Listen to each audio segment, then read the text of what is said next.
श्री गणेशाय नमः। ओम श्री साईनाथाय नमः। बाबा करें आपकी सभी सद मनोकामना पूर्ण। बाबा के संदेश को सुनने से पहले श्रद्धा सबूरी आवश्यक है।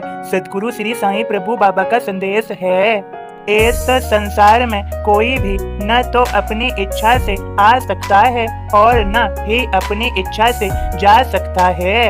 बाबा के सभी प्रिय भक्तों, हमें सभी को सदैव याद रखना चाहिए, भूलना नहीं है। अपनी चिंताओं को बाबा को समर्पित करें और मन में ये स्मरण करें, बाबा की इच्छा बाबा ही जाने।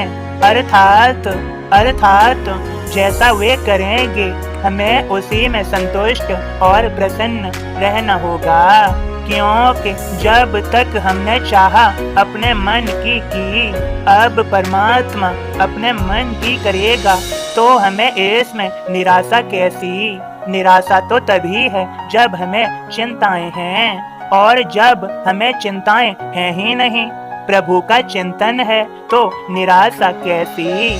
फिर तो निराशा में भी आस छुपी है। जो परमात्मा से, वो मालिक से, मेरे साईं से आस लगाते हैं, सच्चे मन से उनके प्रति श्रद्धा और सबूरी रखते हैं, वे परमात्मा मालिक मेरे साईं कभी उन्हें निराश नहीं करते।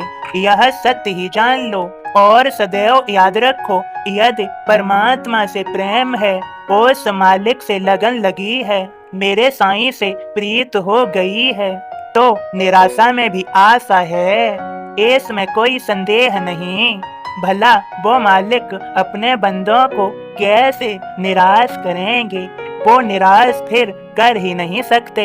मेरे साईं करुणा बरसाने से स्वयं को रोक नहीं पाते, वे अपने ऐसे भक्तों पर करुणा बरसा ही देते हैं। यह सत्य ही जान लो, सदा याद रखो, भूलो ना।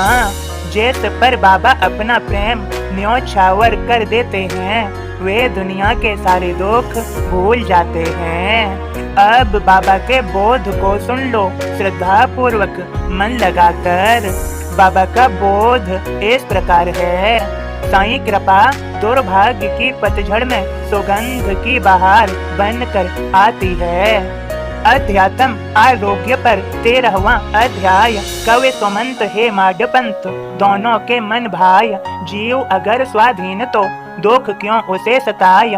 पराधीन है कर्म के सुख नहीं मिल पाय, खेल जटिल है कर्म का पाप तरफ खींचे। सत्कर्म नहीं क्यारियों को कर्म की सींचे। गंगा जल जैसा पावन साईं चरित्र होय, लख 84 फेर से मुक्त कराता होय। भीमा को क्षय रोग था, चरण तीसरा होय, इलाज लागू ना पड़े, पूजा फलित न होय। कुल देवत आराधना भी निष्फल हो जाय, झाड़ फूंक ताबीज या गड़ा काम न आय। हकीम टेके हाथ सब, डॉक्टर भी लाचार, निराश भीमा क्या करे, मरने को तैयार। दैनिक साईं बोध में आगे होगी बात, प्राण बचाए भीमा के शिरडी साईं नाथ। कहते हैं प्रारब्ध लिखा कभी नहीं टल पाय, साईं कृपा दूत भी यम के वापस जाए। ओम साईं राम। बाबा के सभी भक्तों, मेरे साईं के लिए क्या मुश्किल क्या असंभव, एक बार प्रीत लगा के तो देखो साईं से, सब संभव ही संभव। कृपा बरसे आशीर्वाद मिले, साईं की लीला चले, जीवन आनंदित हो परमानंदित हो। मुझे चिंता नहीं अपनी, उन्हें चिंता हमारी है।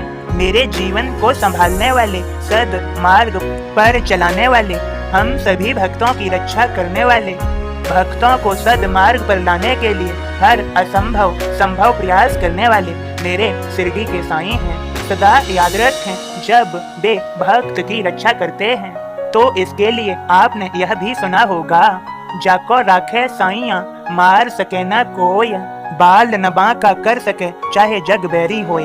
अर्थात समझिए, जिसकी रक्षा वो परमेश्वर परमात्मा, वो मालिक मेरा साईं, नाम अनेक सबका मालिक एक, जिसकी वो मालिक रक्षा करता है, उसको कोई थोड़ी सी भी हानि नहीं पहुंचा सकता। जैसे आप सभी भक्तों ने भक्त प्रहलाद की कथा सुनी होगी, यदि नहीं सुनी तो भक्त प्रहलाद की कथा अवश्य ही सुन लें। जिसकी रक्षा वो परमात्मा करता है, चाहे उसके सभी शत्रु बन जाएं, लेकिन उसे कोई हानि भी नहीं पहुंचा सकता, क्योंकि उसकी रक्षा वो परमात्मा कर रहा है।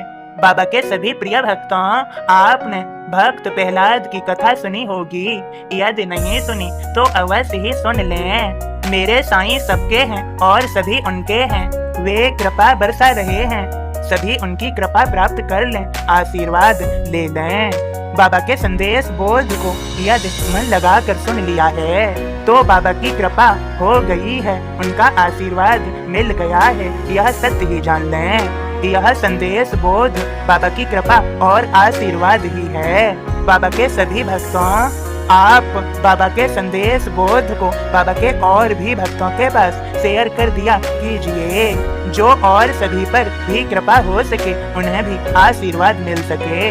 बाबा के सभी भक्तों, बस संदेश इतना ही। आप सभी को ओम साईं राम, जय साईं राम।